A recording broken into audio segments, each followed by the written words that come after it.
Face having ass. Hey, what's going on, you guys? I know I'm a little bit late with this video, but I was a bit preoccupied yesterday. This video is for the fastest man alive, The Flash. Yesterday's episode was amazing.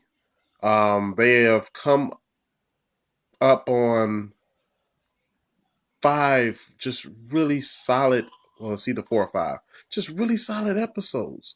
If you haven't watched the show, and you're a comic book person, or even if you're not a comic book person, you're gonna enjoy the show. The characters are very likable. The story is keeping you intrigued. I mean, it's a really good show. Yesterday's episode was about Barry, basically coming to grips that he can't save everybody.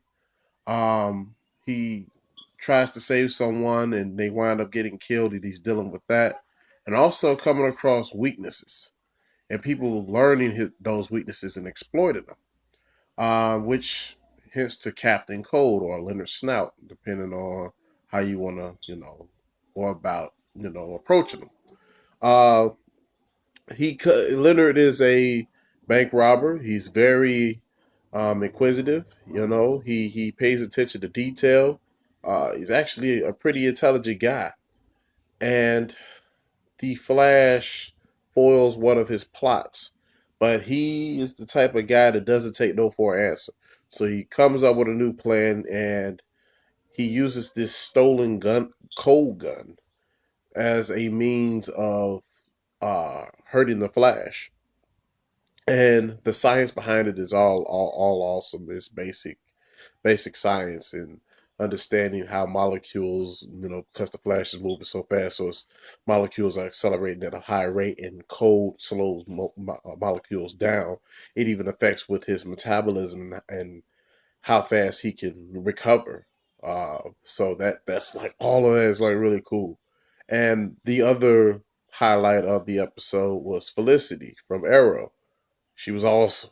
I mean, and she's wow, she's hot, and she brings her always intriguing personality to the Flash, and she just molds it so well with the characters. It was really cool. I mean, it seemed like she could just fit in anywhere with her personality, and you really are pushing for her and Barry, but you know they're going down two different paths, but the love is there for each other. So that was kind of frustrating, but there's definitely great chemistry, maybe even better, but better between him and Felicity than him and Iris. So that was a cool thing, and she never disappoints in her role.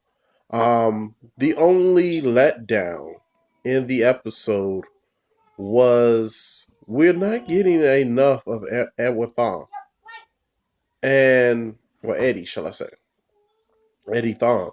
I mean, him and Detective West have their little clash, and he basically tells him like we're not friends, we're just partners type thing, because he explains to Iris that if something happens to Eddie and he gets killed or something of that nature, you're gonna blame me for it.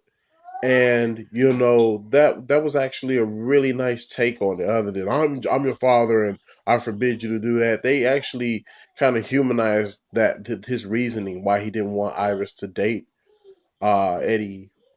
It was a really good explanation and really humanized. And so, but you don't get enough of Eddie. I haven't seen enough of Eddie to really care about the character. Um, that is one of my biggest grifts with it so far. Like 4 or 5 episodes in now, but another thing is we finally start seeing a little bit more darkness in the Harrison Wells character. If you haven't watched the episode or you haven't been watching the series at all, Harrison Wells is the character to watch in this episode in the whole show by far. So those of you who have been keeping up, yeah, you know exactly what I'm talking about. He got pissed.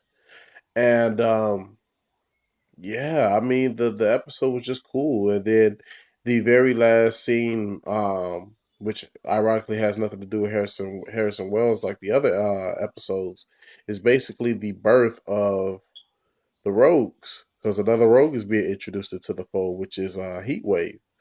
So very cool. Um, wow, it was just a great episode. Why would you want to let such a good momentum building show just go to waste?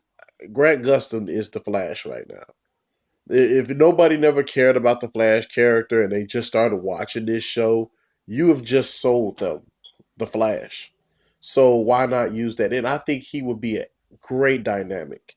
That relief, that youthfulness, that quick wit that the Justice League with Henry Cavill and Gal Gadot and Ben Affleck would need, because they're going to be, well, I don't know about Wonder Woman, but I'm already know Ben Affleck's Batman is going to be dark and brooding.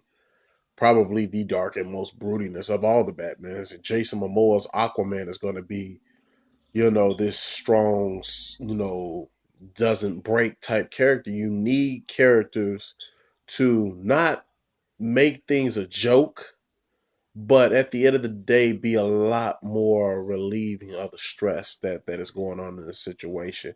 And Grant Gustin does it well. I mean, like I said, it's feel like a Spider-Man movie without Spider-Man. He just put in a Flash. You know what I'm saying? So yeah, gave the episode a solid 4. I really loved it. So yeah, let me know what you guys thought. Hit me in the comments below. If you like what you see, hit a like. If you want more, subscribe, because I got other videos dealing with Flash and Gotham and The Walking Dead, so forth and so on. And if you didn't like what you see, hit the dislike button. But don't be a jerk. Let me know what you didn't like about the video, and maybe I'll take your comment into consideration. Unfortunately, Arrow won't be shown tonight and probably won't be shown next week, depending. I'm not exactly sure, but I know the Flash is going to be on a hiatus for the next 2 weeks too. So we'll just make what we can out of it, and any new information that I might run across, I'll do a video for that and letting you guys know what I've learned. So till next time, peace.